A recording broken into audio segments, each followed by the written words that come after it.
Welcome to 2021. Max Legend, just a K-Man here, and what a great year we have to look forward to.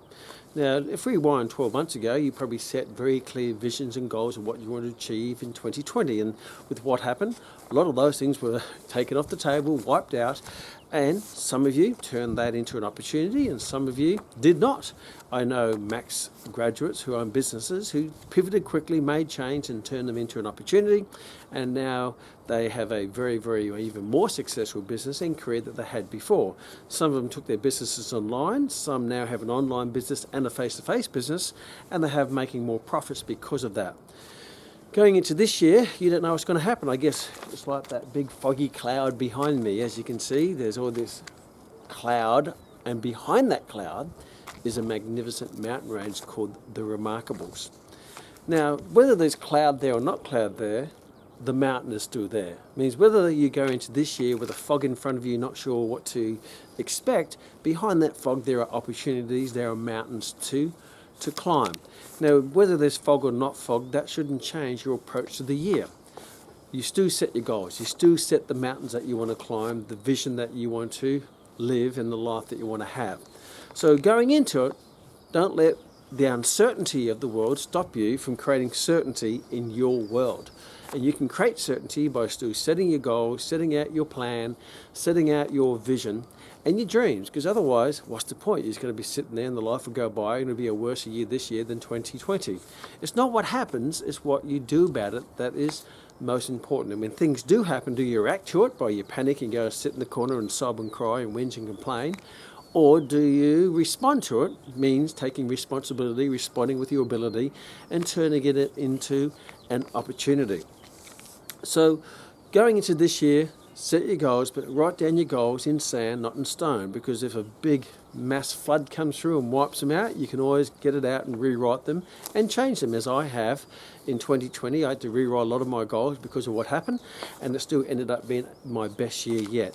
And I know lots of colleagues and Max graduates and Max businesses, it was their best year yet. But I also know other people, they can, it was the worst year of my life. Well, it's because you made it that way. You didn't adapt. As the dinosaur says, adapt or die, says the dinosaur. So going to this year, write your goals. Yes, there's lots of fog, there's lots of mist, there's lots of cloud around you, but still write your goals. And when you write them, make sure that you remain flexible in adapting to the circumstances that may arise, which are out of our control.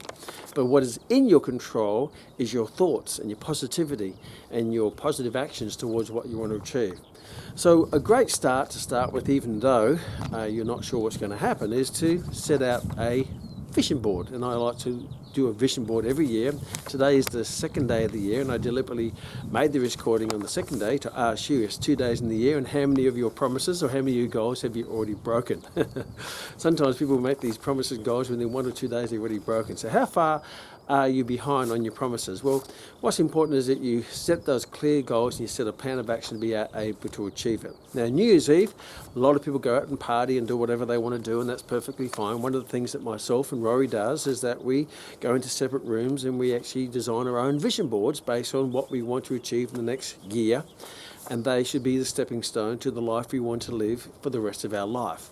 So a vision board is basically a whole series of photos that you take or you download or from other sources online of the things that you want, the life you want to have, the relationships you want to have, the money you want to accumulate, what you want to experience. So here's my vision board here, which sits on my desk. And always make sure you put your vision board somewhere you can see it every single day. It's a reminder, because if I say it, you forget it. If you see it, you remember it. You know, if you do it, you understand it. So make sure you turn your words into pictures, because the mind works in pictures.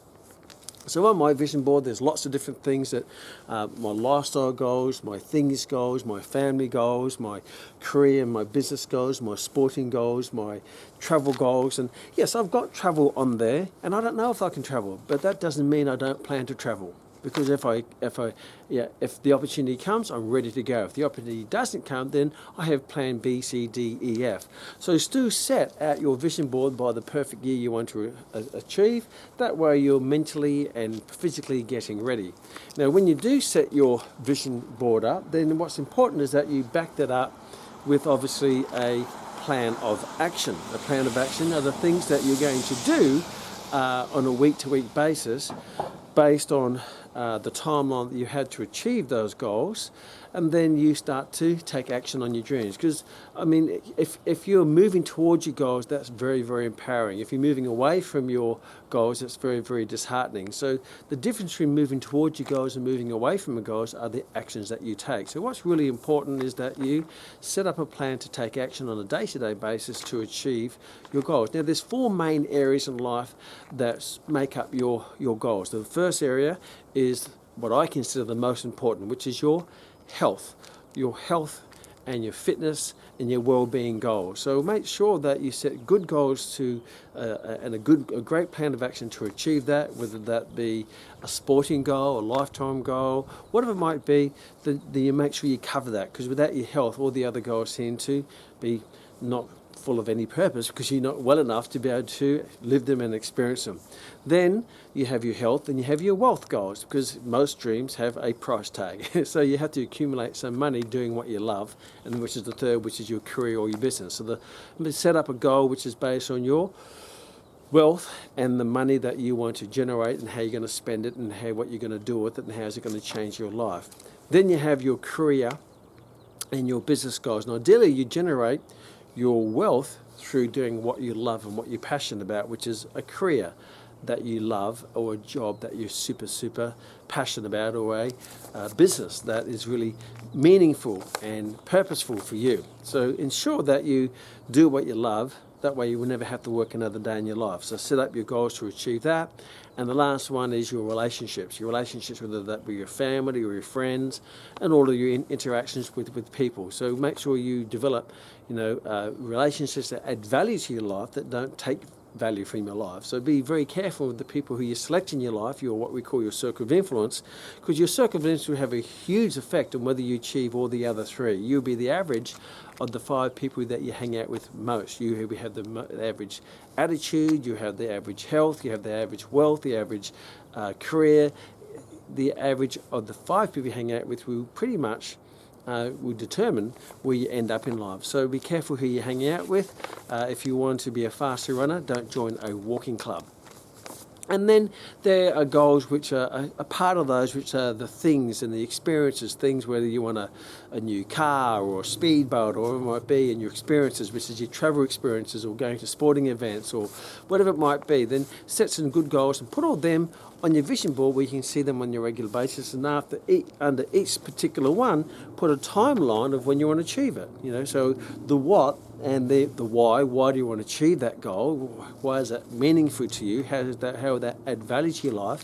And the where is that goal specifically? So be very clear where it is and where you're going to buy that thing or go to that event or whatever it might be, and then the when you're going to achieve on a specific date, because a goal without a timeline is not a goal, it's just a dream. So each one of them, and then work out how you're going to do that, and that is your plan of action, whether it be investing a certain amount of money each week, or doing a bit of exercise each week, or building your education each week, or building a business each week.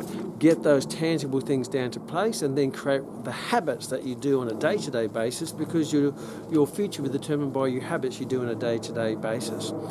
And that will build your character, because your actions will build your character, and your character will determine your destiny. And always be aware and always be thoughtful of the type of person you have to become to deserve those goals. And goals aren't just about getting the things or getting the successes or the achievements or the money. What's most important is the person that you become, the character that you build, and the values that you abide by to achieve them. And if you do that, then your proudest moment won't be all the things around you or the memories. Will be the person that you become, because the person you become, no one can take that away from you. And even if people take the things away, you still have the person who has the ability and the mindset to achieve those things. So irrespective whether it's cloudy or clear day, that doesn't change anything whether you're going to be a goal-achieving machine. I look forward to seeing you at the end of the year, or hearing about you in the end of the year and the achievements that you've achieved. We're not quite sure what's going to happen, but whatever happens, you're going to be better for it and a better person, because being a better person is more important than having better things.